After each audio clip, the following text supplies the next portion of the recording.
Last year, Illinois was again on the list of judicial hellholes, as were three counties: Cook County, St. Clair, and Madison. They've been on the judicial hellhole list for years, and last year we were at 8th. Now we're at 5th.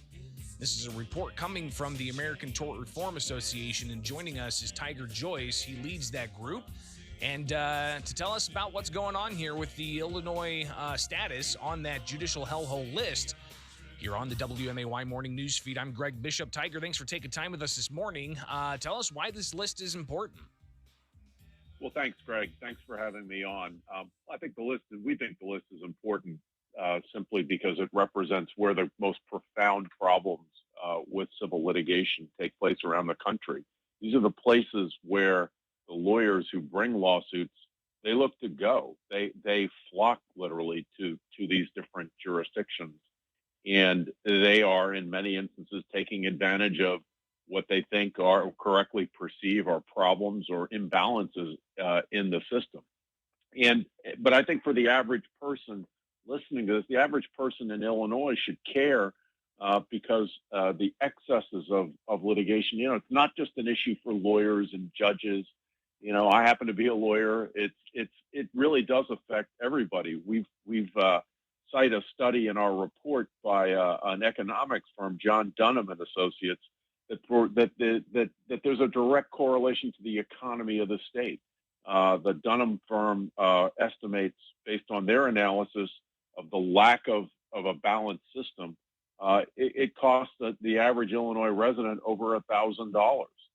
The reality is that if Illinois improved its civil justice system, like states like Texas, West Virginia, and a number of others, there would be a significant uptick in jobs, over 140,000 jobs, and overall economic activity of $27 billion. I mean, it really does affect everybody.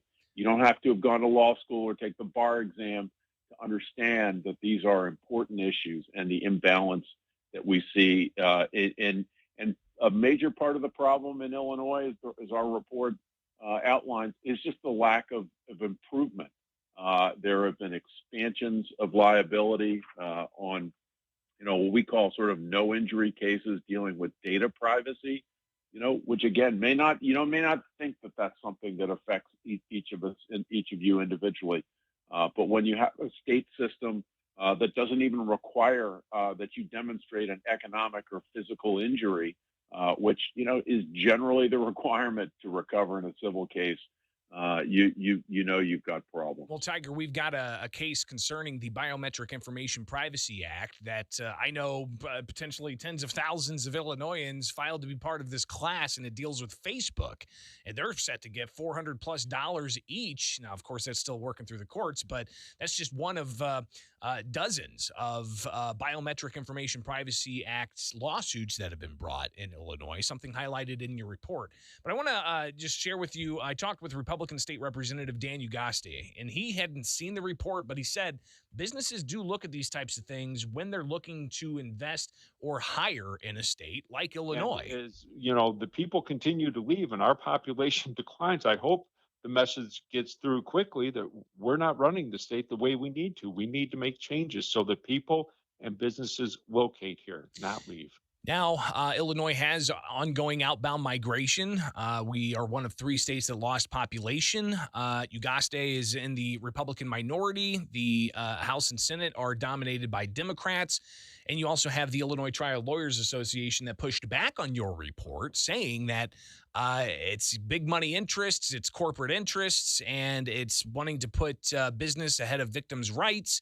All of this together, do you think Illinois has an appetite for reversing course when it comes to our ranking on the judicial hellhole list?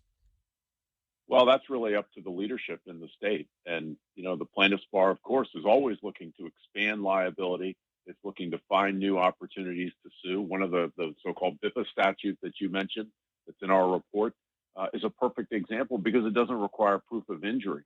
But when you have the courts, here's a basic fundamental point. Nearly half of the asbestos claims in the United States are brought in Illinois. You have to ask yourself why. Why is that the case?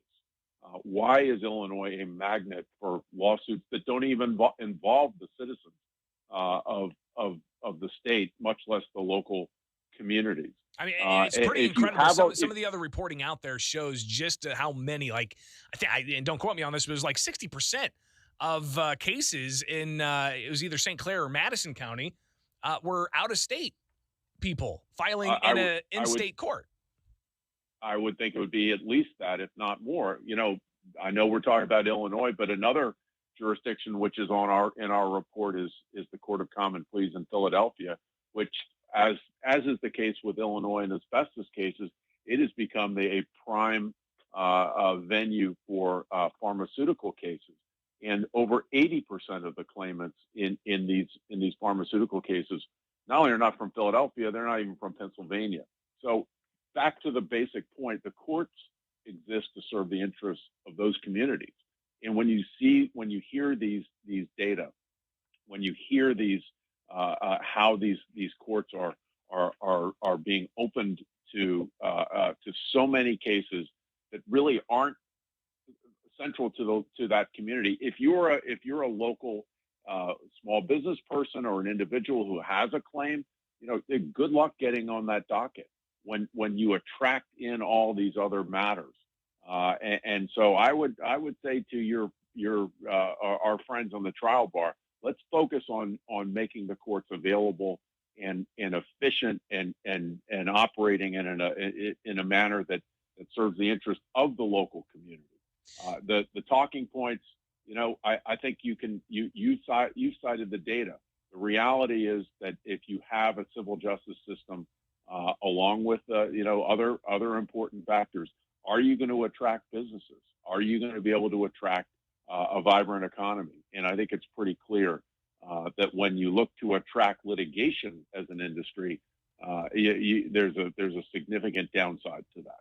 Tiger Joyce with the American Tort Reform Association, greatly appreciate your time talking about Illinois and several counties being fifth on the judicial hellhole list. That's up 3 slots from an 8th position last year.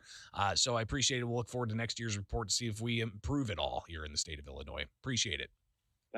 Thanks very much, Greg. I appreciate it. It's the WMAY morning news feed, 7:48 now, and coming back, we will